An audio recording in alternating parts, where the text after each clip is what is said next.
Welcome to the Alzheimer's and Dementia Summit. I'm your host, Jonathan Landsman. Did you know that every 3 seconds someone gets diagnosed with Alzheimer's or dementia? In fact, Alzheimer's is the 6th leading cause of death, kills more people than breast and prostate cancer combined, and Western medicine fails to offer a solution.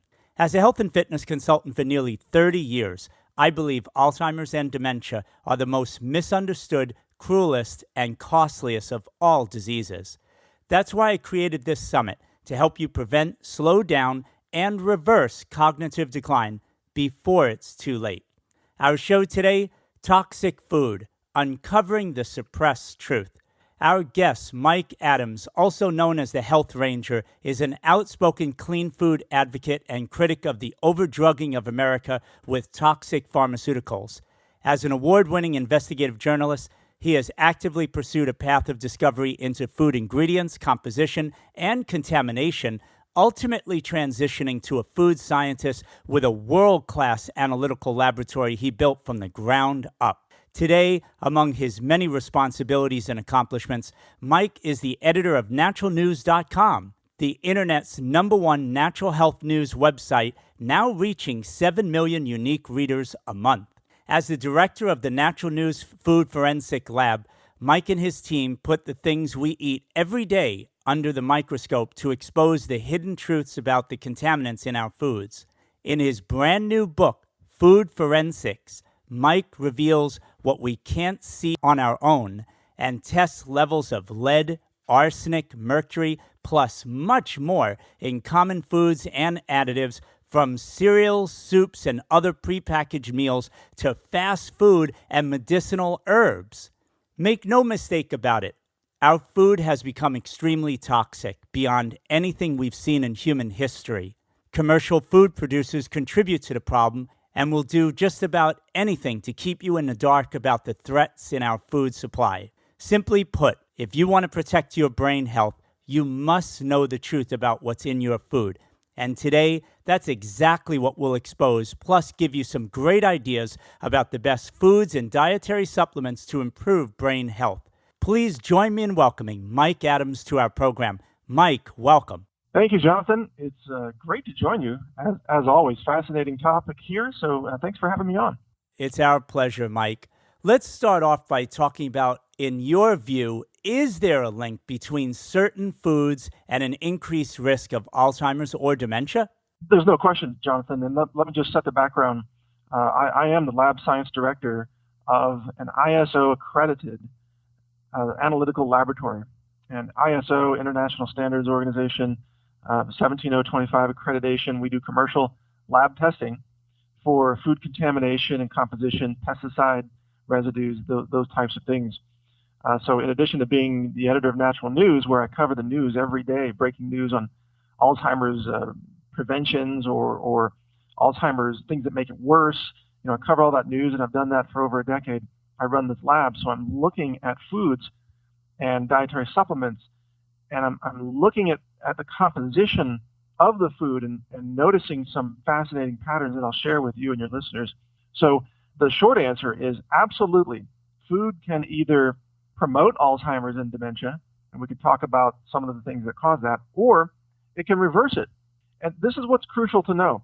Alzheimer's does not need to be a permanent condition if it is caught early and if the causative factors are eliminated from the physiology of the body. And I'm not talking about eliminating a physical thing. This isn't malaria. You haven't been infested with a virus or some microbe that causes Alzheimer's. No, this is the body's systemic response, usually to foods that are inflammatory, for example, or to the consumption of inorganic metals that are found in many foods. And if you eliminate those causes, you can begin to heal automatically. So Alzheimer's and dementia, the false narrative that we're told is that once you're diagnosed, that's it. You just go downhill forever. I believe that information is largely incorrect, and that in many cases, not all cases, but in many cases, you can reverse this condition and become Alzheimer's or dementia free by using some of the techniques we'll talk about here. Mike, I know we're going to get into dietary supplements as well, and you're looking at all of this, but I think we should spend another minute or two making it clear, especially for those people who are new to this information. It's a hard thing to believe that on one hand, you're saying foods definitely can increase the risk of Alzheimer's. And on the other hand, when they go conventionally speaking to a doctor's office, let's say, they don't hear any of this if they turn on the radio, the TV. None of this is out there. Yet, scientifically, we know this is on the ground, proven that a lot of these foods are filled with toxins that are inflammatory. They're increasing inflammation in the body, which we talk about a lot during the summit as an increase in Alzheimer's or dementia. If you have inflammatory foods, this is going to happen.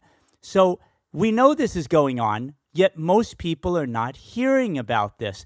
Can you speak for a minute or two about what's going on, especially these days? I mean, the suppression of the truth is just enormous, no? Well, absolutely. And in order to understand this, we have to be more intelligent than your average doctor who believes in what you might call it, a reductionist physical model of everything. They think cancer, for example, is the presence of a tumor. The tumor is just the side effect of the process in the body that led to the tumor. That process is cancer. Same thing's true with Alzheimer's. You can have these neurological inflammation and plaque and tangles in the brain and so on. And a lot of doctors look at these physical artifacts and they say, oh, that's the disease.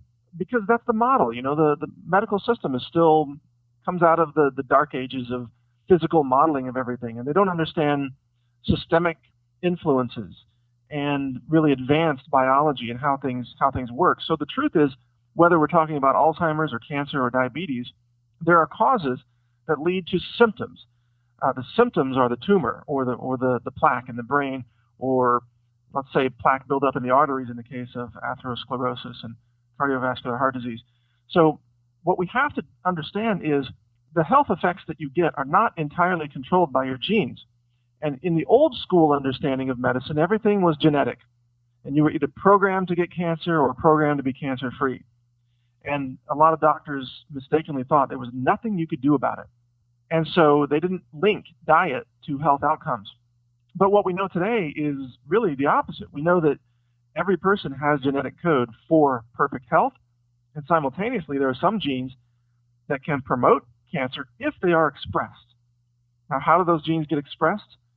By eating certain toxins and foods, and sometimes pesticides and herbicides in the foods will express cancer-causing genes. But at the same time, holistic foods, organic foods, high nutrition, vitamin D, these kinds of things will suppress the expression of those genes. And this field, of course, is called epigenetics sometimes, or genetic expression, phenotypes, for example. So what we've learned, and the science is very clear on this, is that the health outcomes depend on what you do to influence the expression of your genes in your body. For example, the health benefits of being a Japanese person, the longevity of the Japanese population has now been firmly established as being due to their diet. Their genes aren't any better or different, but why do they live longer? It's because of their diet. And part of that, for example, is iodine that they get from the seafood that's part of the Japanese diet. Iodine is anti-cancer in many ways, and it boosts thyroid function and so on. They get more trace minerals from eating seaweed that comes from the ocean. So there are all kinds of reasons why certain groups live longer than others and have healthier outcomes than others. And it doesn't come down to the genes, because all humans are practically identical genetically, 99.9% identical or more. But the difference is what they're eating or how they're poisoning their body or avoiding poison. So that's what we should focus on. And no doubt, Mike, I'm sure most people listening to this program understand that things like fast food or soda, all of these horrible junk foods are definitely pro-inflammatory. But something else I would love for you to spend a minute or two on is what your lab has exposed, certainly in the last year or two, is probably safe to say, that you're exposing things that even some of those people out there think they're eating the most healthy food in the world, and they're going out there and buying this even quote-unquote organic food, but it's filled with heavy metals. And this kind of testing is so needed. It's what your lab is doing now. Can you speak to this a little bit? Absolutely. So a lot of people, they go to Whole Foods, let's say, and they buy organic rice protein. Well, 2 years ago, When I first started running our laboratory, we began testing organic rice protein sold by U.S. companies and marketed as a very, very healthy, high vibration, raw protein. Well, what we found is that it was loaded with lead, mercury, tungsten, and cadmium. And I mean crazy high levels, like sometimes 500 parts per billion lead, almost 1,800 parts per billion cadmium, quite a bit of mercury in there as well. And all of these, especially lead, directly impedes cognitive function. It causes mental retardation, so it contributes to a number of disorders, including brain disorders, but also bone disorders and kidney disorders and skin disorders and so on, heart problems as well. Well, what we discovered is that in China, this rice is being grown downstream from industrial pollution centers, factories. And in China, there are virtually no environmental regulations at all. Also in China, the organic certification system is a fraud. You can bribe your way into organic status in China just by paying somebody some money, and they'll create the documents, and boom, you're organic. That's China. It's not that way in the United States, but in China, it is. So this rice was being grown, it was being labeled organic, and it was full of arsenic and full of lead and cadmium and mercury. And then they take this rice and they harvest it, they dry it, and they put it through these large rice syrup extraction systems, which are basically large screws with screens on them, and they compact this rice and they push it through at high pressure. And they get the rice syrup. Now, the rice syrup is used in animal feed and many, many other products. But what was left over, the garbage, if you will, was the rice mass, which has the fiber and the protein. So they would then use some other method to extract the protein. And this protein was full of lead and full of cadmium and full of heavy metals. And then they would export that to the United States, where organic companies would purchase it, bottle it, and call it organic, raw, super clean, whatever rice protein. And they did not do any heavy metals testing. And it turns out that the USDA has no limits on heavy metals for organic food. So no one was testing it. Lots of people were eating it, and we were the first to expose it. And that's just one small example of what we run into. Mike, I know we're spending time talking about this, and a lot of people may be wondering, well, what's this all about? I mean, this is toxic food. That's the whole point of this program. When we're eating these kinds of foods, especially those laced with all of these heavy metals, it's messing up our metabolism. And this we know is mainstream. Metabolic disorders for being overweight, chronic fatigue, depression, all of these things are increasing our risk for dementia or specifically Alzheimer's disease. So when we wonder what's going on here, it is all about the food that we eat. Part of the title was also Suppressed Truth. And I know just for a moment, because we have so much more to cover, it's suppressed because, sadly, and I don't mind saying this because it's important for people to know, there are a lot of organic companies or companies you would think that are really supporting, human health and our safety that didn't really want you to come out and speak about this. And we don't have to name names, but the point is that's really wrong. And the point is we have to be very careful because it's our responsibility to protect ourselves. Is that fair to say? Yeah. I was directly threatened by some of these companies. I was threatened in many ways and repeatedly for being willing to go public with this information, even though it's scientifically accurate and it has been confirmed by probably a dozen different labs by now. I was threatened, and these companies don't want this truth to come out. It turns out that even in the realm of organics, there are some operators that are less than ethical. Now, by and large, the organic industry is fantastic, and I support organics completely. That's how you avoid GMOs, and that's how you avoid most of the pesticides and the glyphosate and so on. But there are operators who hide behind the organic label to commit basically fraud. They're con artists, and they can acquire organic certification through a variety of means, even though they're selling food that most normal people would not consider to be clean. And again, it's because partially the USDA has no limit on heavy metals in organic food. And by the way, the FDA has no limit on heavy metals in non-organic food. So there are only a couple of things where there are limits, like children's candy, I think, has a lead limit. Just a couple of things. But aside from that, you can legally, in the United States, you can sell a food or a dietary supplement that is heavily contaminated with mercury or lead or arsenic or even aluminum for that matter. And in various ways, all of these contribute to disease in the human body, including diseases like Alzheimer's and dementia. There are many other speakers in this summit who are going to speak specifically to what aluminum does inside the body and exactly what it does in targeting the brain. We're also going to be talking about mercury and all the heavy metals, how to detoxify them, how to test for them, and what they do. But in a nutshell, it is so important to stay focused on what Mike is talking about in terms of toxic food, because if you're consuming these toxic foods on a daily basis, what's happening is this is all bioaccumulative. So these heavy metals that get into our body, they're like bullies. They're getting into the cells and they're pushing out the essential nutrients. So here it is, we think we're having like the best quality food, but if it's laced with a lot of poisons, it's just important to be very mindful of the source of the food that we're buying, where are we getting it from, and is it quality? Let me just plug my book on this because I've published the numbers. We've tested the heavy metals on over 800 foods. And we published all the tables in this book called Food Forensics.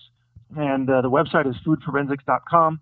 People can download for free the first chapter of the book on that website. So this is the first book ever published that lists the scientifically tested heavy metals composition of hundreds of foods and supplements and spices and herbs and restaurant foods, all those things. So it's a great place to start in learning more about this. I encourage everybody to pick up a copy because, Mike, I know you for many, many years, and I know you're extremely careful in your detail, very thorough work. So people will be thoroughly impressed when they pick up a copy. I am sure of that. In shifting gears, Mike, we're looking at these dietary supplements, right, that are out there. I mean, it's billion-dollar industry plus, for sure.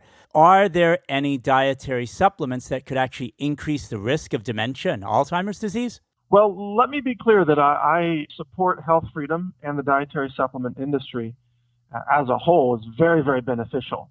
You know, it provides nutrients that people need to be healthy, to prevent cancer, to prevent diabetes, and so on. But as you might suspect, there are a few bad operators. So let me talk, I'm not going to name names, but let me talk about a category, which is artificial vitamins, you might call them, or essentially multivitamins that contain inorganic minerals or, really metals. So in a lot of dietary supplements, you get label claims that say, oh, yes, this contains, magnesium and calcium and copper. And copper is something that we have to be very, very careful of. I haven't even shared this yet. I haven't done articles on this yet, but I've found that virtually every multivitamin on the market today that is sold at big box stores, retail outlets, pharmacies, grocery stores, and so on, contains far too much copper, which is a neurological poison when you overdose on it. And the reason they contain way too much copper is because they're all trying to meet this 100% RDA on copper. And what they don't consider is that copper is toxic. Well, I should say it's beneficial in a very, very narrow range, a very small range. Once you go above that range, it becomes toxic to the brain. And copper has been linked to schizophrenia and mental illness and neurological problems that can be compounded with other metals or other inflammatory foods that are promoting Alzheimer's. So I'm going to do a big announcement on this to encourage people to stop getting high copper in their supplements. The truth is people get copper through the water pipes already, and they get copper from other food sources. If you add to that high copper supplements, that is cheap minerals or multivitamins that contain copper, you could very easily be overdosing on copper and actually harming your cognitive function and even causing or contributing to mental illness without knowing it, thinking that you're eating something that's good for you. This is just one of the many problems that comes from consuming inorganic minerals or metals from cheap multivitamins. The bottom line is if you want to consume a multivitamin, make sure it is food-based. It needs to be based on real food nutrients, even grown in yeast, where the minerals are converted to bioavailable, chelated, organic minerals, as they're called, or in chemistry, it's called an organic form rather than an inorganic form. And by the way, Jonathan, the simplest way that you can do this yourself is to grow your own food, just even lettuce or wheatgrass or whatever. Feed that food the minerals that you want to eat. You can feed them inorganic minerals, cheap sources of copper, such as copper sulfate. The plants convert the inorganic minerals into the organic, safe, bioavailable forms. And then when you eat the plants, you're eating safe minerals. It makes a lot of sense, Mike. And, these days more than ever, it is important to grow your own food. And you know what? With some simple technologies, I know that you've been promoting some for quite some time, for the last year or two. It's getting easier and easier to start incorporating growing your own food, going to local farmers markets. This is growing in popularity because people are becoming aware of what we're talking about more and more. Yes, absolutely. Remember that your body expects nutrition to come in the form of an organic molecule, which means it has carbon chains in it. It's bound to other atomic elements in a more complex molecule that's ready for your body to use. With few exceptions, your body sees inorganic minerals as being alien, alien to your biochemistry. Many of them are extremely toxic, in fact. So you're not designed to eat rocks. You're not supposed to grind up calcium from, let's say, seashells or limestone caves or what have you. You're not designed to grind that up and mix it with water and drink it. That's not healthy. And yeah, the label can say, oh, this is calcium, but it's not calcium that your body recognizes as calcium. All it does is it builds up and adds to the calcification of your arteries and often your kidneys, and it's actually a negative effect on your body. And by the way, Jonathan, if you go out and you look at the grocery store at virtually all of the almond milk products, I'm talking about almond milk and sometimes hemp milk or soy milk, what have you. These products, they grind up calcium carbonate to make it look milky and white. And they mix calcium carbonate with carrageenan, a seaweed-based thickener, to create a milky type of substance. And what you're actually drinking is not so much almonds, but you're drinking thickened inorganic calcium that looks like milk, but it's all fake and it's bad for you. So stop drinking fake almond milk. Yeah, Mike, we wrote about that on Natural Health 365 quite a bit as well. People are shocked to even understand these things. They go out and they buy this organic almond milk in the store off of a shelf, and it's a handful of almonds. The rest is just some who knows what kind of water and all these other things as well. And you talked about calcium. That's another huge supplement, major seller across the United States for sure. People are buying calcium, and like you say, what's happening is the end result is it's actually very toxic for the body, especially a very poor quality one. People are consuming actually way too much calcium that's not really getting into the cells where it really would matter, and it's calcifying the body, as you say, which is doing what? It's cutting down on blood circulation. I mean, these are the things. Our body should be moving at the speed of light, right? And through our brain and through our circulation, all of this is important. If we're clogging ourselves up with toxins and getting calcified, how on earth are we supposed to expect to avoid something like dementia? And what's really interesting about calcium is that it attracts lead. And when calcium is mined out of the ground as a mineral and then ground up to be used as a cheap dietary supplement in a multivitamin, that calcium is almost always contaminated with lead. So I've done the test. I've seen this directly on the instrument. I run an Agilent 7700X ICP-MS. We're talking about a mass spec instrument. I've seen all the numbers on thousands of different foods and supplements. Every time I run calcium, I see a lot of lead in it, sometimes as much as 5,000 parts per billion. So if you're eating cheap calcium, you're poisoning your body with lead. Now, once the calcium is consumed by an animal or a plant, specifically plants are very good at this. They convert it into the friendly form, and often a lot of the lead will drop out or not be incorporated in the same concentration. So you'll actually eliminate a lot of the lead. You'll get more calcium from the plant, and if you're juicing the plant, or using it in a salad or what have you, the calcium remains intact. So, broccoli is high in calcium. Lettuce, greens are high in calcium. In fact, a glass of juice made from just green leafy plants like that, a glass of that has more calcium than a glass of milk from a cow. So people don't know this. They think calcium has to be white. It doesn't. Let's not be, color coding all of our food and thinking calcium is always white. It isn't. In fact, in its elemental form, calcium looks like a silver metallic block. Look at calcium on a periodic table of elements. It's metallic. So it can be any color, and the best form is from plants. Well, no doubt. And also what we're talking about is when we say enough calcium or enough of a nutrient, it's really in a natural balance. This is important. It's not an excessive amount. When we look at sugar that is in food, sure, sugar can increase your risk of dementia, but there's a whole big difference between sugar in an apple and sugar in chocolate cake. So people have to understand that there is a delicate balance that's going on here, and it's amazingly powerful how nature just knows how to put everything in the right structure, in the right order, so that not only do we get the numbers that we need for different nutrients that are required for our body to be healthy, but it's easy to absorb these nutrients as well. So certainly everybody's going to hear that over and over again in a lot of the presentations in the summit, how valuable it is to consume more vegetables and fruit in their whole form, or like you say, even in juicing. So Mike, as we're talking about things to be careful of, but what about on the positive side, if you will, some of these dietary supplements that might decrease the risk of dementia? Well, that's true, but let me cover one more thing to avoid first. I'll be brief, and that is inflammatory foods.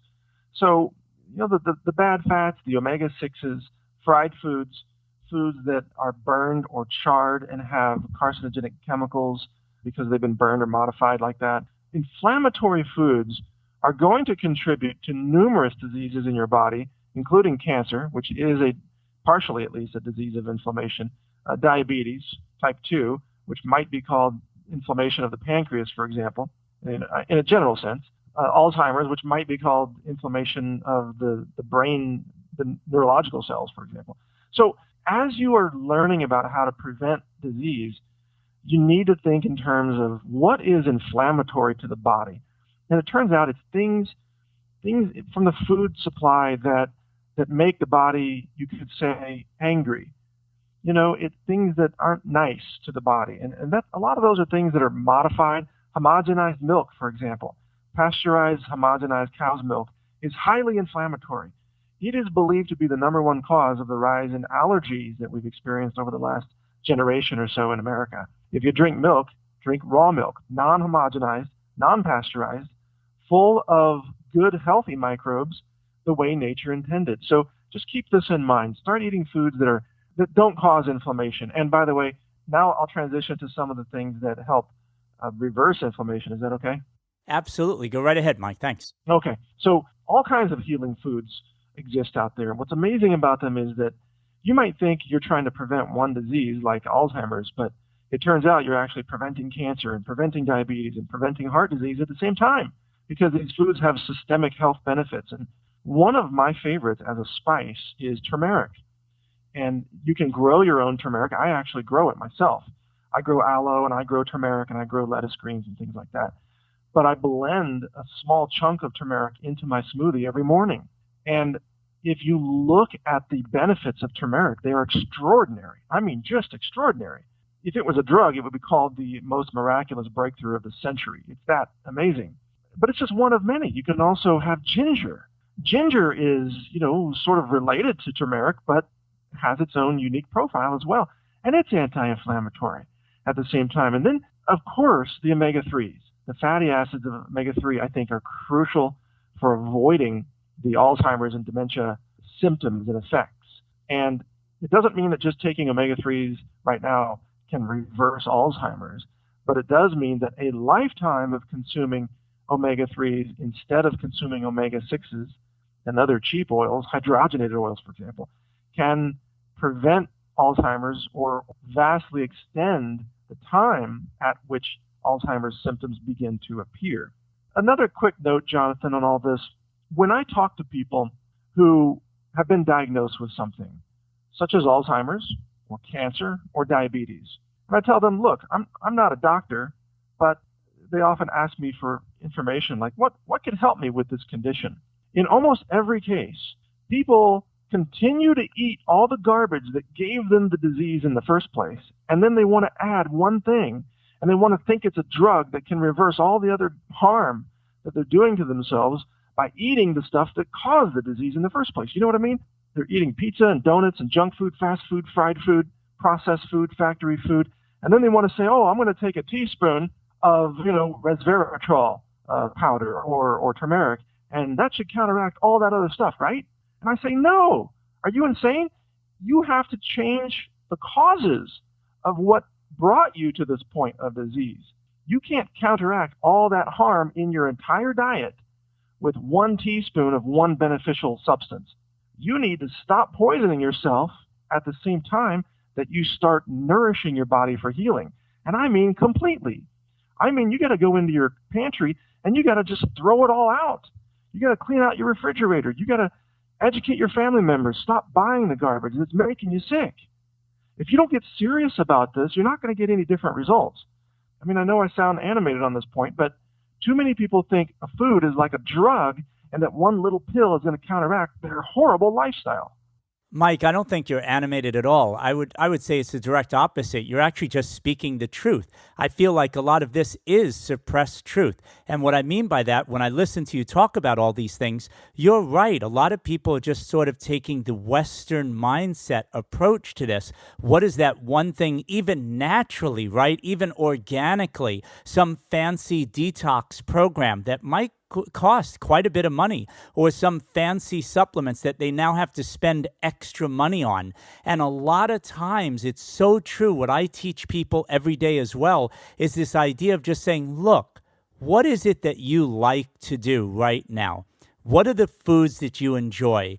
Take a look at each of those things that you're eating and those things that you're drinking and just improve the quality of them. Walk away, as you say, right? Throw away everything in your house, right? That's true. Walk away from those things that are actually polluting your body and now make the shift actually eating the same things, whether they're fish or meat that might have been conventionally raised. Now you're getting grass-fed. You're just making these more gentle shifts towards more natural, whole, higher quality foods and beverages that are less toxic. And all of a sudden, a person's symptoms are fading away. They'll say, oh my God, it's a miracle, right? You nailed it. And here's another just crucial and profound realization for everybody. Whatever shows up in your brain cells, let's say you've been diagnosed with Alzheimer's and you have this plaque or you have this tangling. Well, let's be rational here and let's realize that your brain cells are powered by your blood, right? Your blood circulates to your brain, brings the nutrients, brings the oxygen, and carries away the metabolic waste products of cellular metabolism, right? I mean, we can all agree on this point. I mean, I hope. So whatever is happening in your brain, physically, physiologically, must have something to do with what's being carried there by your blood, right? And if something changes for the better in your brain, that must also have something to do with what's in your blood. Your blood composition actually determines the health outcomes in many ways of every organ in your body, every nervous system component, every reproductive component, everything all over your body. Now, how does your blood get made? Where does your blood come from? Is it magically teleported into your body by some Stargate from another universe? No, it's actually generated inside your bones. And it's generated by using the stuff that you just ate over the last day or two.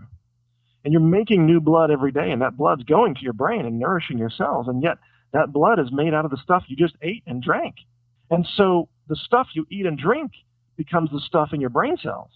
So if you're eating junk, what results are you going to get? You're going to get junk neurology, which can be expressed in many ways: a cognitive impairment, mental retardation, or early onset dementia, and so on. But if you're eating outstanding food, the most amazing, nourishing, clean food on the planet, you're going to get the most amazing, nourished, clean brain cells on the planet. It only makes sense, right? And those brain cells are going to have clarity of thought, inspiration, creativity, optimism. You're not going to need antidepressants. You're not going to need these drugs, these Alzheimer's drugs, that actually worsen brain damage and worsen memory loss. And sometimes those drugs kill people. We've covered drug trials where they've been killed. So you don't need the drugs. What you need is to change the composition of your blood, and you do that by changing what you're eating and drinking. It's that simple. And Mike, I say this with a lot of respect for anybody listening. I'm sure you're listening perhaps out there on behalf of somebody else that you're really concerned about with their brain health. But when we look, like you mentioned just briefly before, Mike, and I thought it was very valuable to mention it again. If you're looking at someone that's angry or depressed or just feels anxious all the time, or they just have this very fearful state, instead of just sort of tagging it to something that they might be saying that they're really anxious about or something that they're really depressed about, they might be actually, clear enough to be saying what it is that's bothering them. I would still suggest to those people out there that it is more important to look at the kind of foods that somebody is eating. Because in my opinion, my humble opinion, these kind of angry, depressed, anxious states that we're chronically in really, as you said before, Mike, are symptoms of toxic food and beverages going in. And it's like the body crying out saying, hey, I need help here. And if you just make these changes that we're suggesting today, what a difference you can see in somebody's mood, in their brain function. I'm sure you would agree, right, Mike? Well, absolutely. Just like if you give your car bad gas and it has a hard time running, and it's actually depressing the mechanical function of the engine. If you feed your body bad food, you're going to be depressed mentally. Your brain's not going to function at its peak potential. And what's truly fascinating about this point, Jonathan, is that we live in a society where the mass poisoning of the population has become normalized, where cognitive impairment is so commonplace because people are poisoning themselves every day across the board that it's actually considered unusual to have a normal, healthy, functioning brain. I mean, seriously. I grew up on a lot of junk foods. And when I got healthy and I changed my diet, as I got older, my brain function vastly improved. I was able to learn new languages. I speak Chinese and I speak Spanish, or at least conversational Spanish. And I was able to learn how to run an analytical laboratory. I've got PhDs working for me, and I'm teaching them how to run these instruments. I mean, I could never have imagined that when I was in my 20s and living on junk food. But your brain wants to be operating at a genius level. It was born to do that. In fact, your brain is the most amazing nanotechnology, neural network computer, and much more that has ever existed. I mean, the best scientists in the world can't even approach the complexity of your brain, and yet you're suppressing it with junk food and heavy metals. Well, all you got to do is unleash that genius that you have in your brain, and you do that by cleaning up your diet, cleaning up your blood, cleaning up your neurology with nutrition and superfoods and clean foods, and then everything changes. You become happier, you become more optimistic, you can see more, you can understand more. Your vision of what's happening around you expands, you get a big picture view, you can connect the dots on things, you can learn more rapidly than you've ever learned before. It's astonishing, Jonathan. It's like today, after pursuing this life of health and nutrition and clean foods, I finally know what it's like to live as a normal, non-poisoned human being. I don't claim to be a genius like Einstein. I just claim to be someone who has a healthy brain. That's it. But that alone is miraculous these days. I want people to be really clear about this point that we're moving into now. There is a pharmaceutical industry that has a heavily vested interest in having the vast majority of the population to understand only one way of thinking. Basically, in a nutshell, a pill for every ill, and that chemical pill is created by their industries, and nothing else should be discussed at all. Mike, I've got to turn it over to you. I know you look into this quite a bit. You expose it on naturalnews.com. Would you say that there are some banned medicines out there that Big Pharma doesn't want to allow the public access to that would actually help people to prevent or reverse these diseases that we're talking about today? You're right. I've covered this in great detail. I've won journalism awards, several of them, for covering these stories. The pharmaceutical industry is a for-profit industry. And like any for-profit industry, it needs to generate profits from repeat business. Now, that's easy to understand. If anybody's ever owned a business, you want repeat business, right? But if you're in the disease business, then that means you can't really help people get well because you'd lose them as a customer. A healthy population is the worst case scenario for the pharmaceutical industry. They make money off diabetes and cancer and Alzheimer's and osteoporosis, you name it. They make money off of it, and they want to keep making money off of it. And this is why the industry has no priority on prevention. This is why doctors are never taught nutrition. This is why doctors are the worst people in the world to go to if you're trying to figure out how to live a healthy life. Doctors are mechanics and technicians. They're very well versed in the diagnosis of disease and the prescription of patented pharmaceuticals to mask symptoms of disease. That's their specialty. That's all they are, by and large. They don't understand nutrition. They don't know the causes of the disease. They don't know how to prevent or reverse disease. And because of that, they have their place, like in emergency rooms. If you've suffered a drive-by shooting and you need surgery, yeah, doctors are great. And yeah, you're going to need those painkillers and anesthesia and antibiotics, to sew your leg up or whatever. But if you want to live a life free of cancer and free of Alzheimer's and diabetes and heart disease, you should run from your doctor. They themselves aren't very healthy, typically. You need to educate yourself. And that's why this program is so great, Jonathan. I got to thank you for what you're doing. We're moving away from the age of secrets in medicine and moving into the age of transparency. People want to know what's in the food they're eating. They want to know what's in the medicine they're taking. They want to know what their doctor learned in medical school or how much money they're taking from the drug companies. It's the age of transparency, which means all the truths are coming out.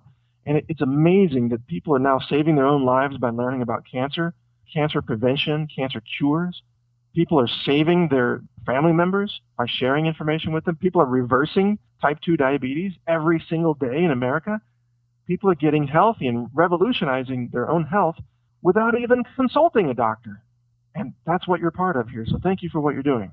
Thank you, Mike. Just to be clear, when we're referencing these doctors, as Mike was just speaking, it's most of the conventionally trained physicians. There are many doctors, but we could say that really in the context of all of them, it's a handful of them that are trained in nutrition, that understand the value of supplements that are high quality and what they can do for people. This is what you'll be able to hear in this summit. You'll be able to hear from these doctors who are in the trenches, who are actually reversing the symptoms associated with dementia and even Alzheimer's disease in particular. And yes, it's important to take charge of your health early. I say this often in this event. If you're in your 20s or 30s or 40s and you feel like this doesn't apply to you because this is some sort of brain-only disease for somebody that's older than 65 years old, I'm going to tell you right now that that is wrong.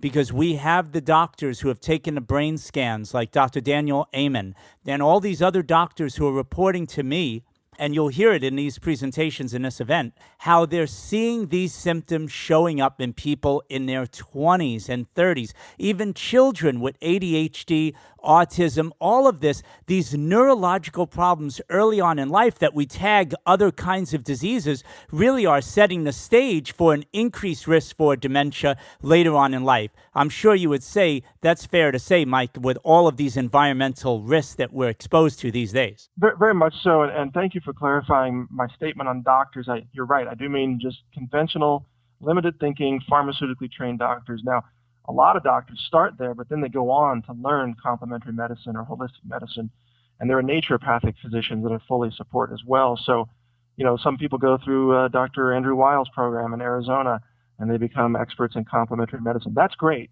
We can't limit our options to one system of pharmaceutical chemical medicine.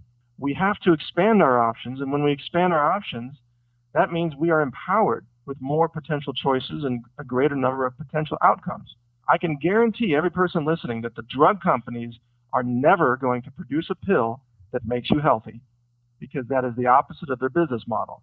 They are never going to produce a pill that reverses Alzheimer's and dementia, because they refuse to acknowledge the causes of the conditions. So the drug companies have no answers for you on this point. You're going to have to look elsewhere if you want solutions, and that's what this entire summit is all about.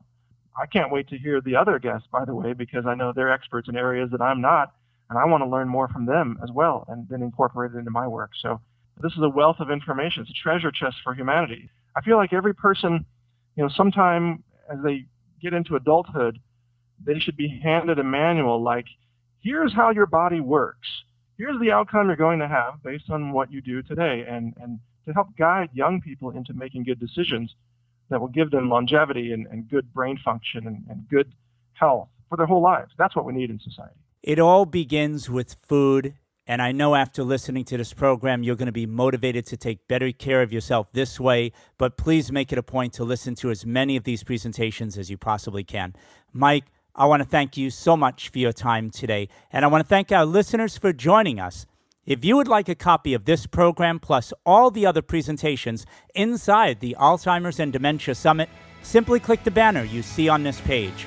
Thanks again for attending the Alzheimer's and Dementia Summit. Talk to you soon. Take care.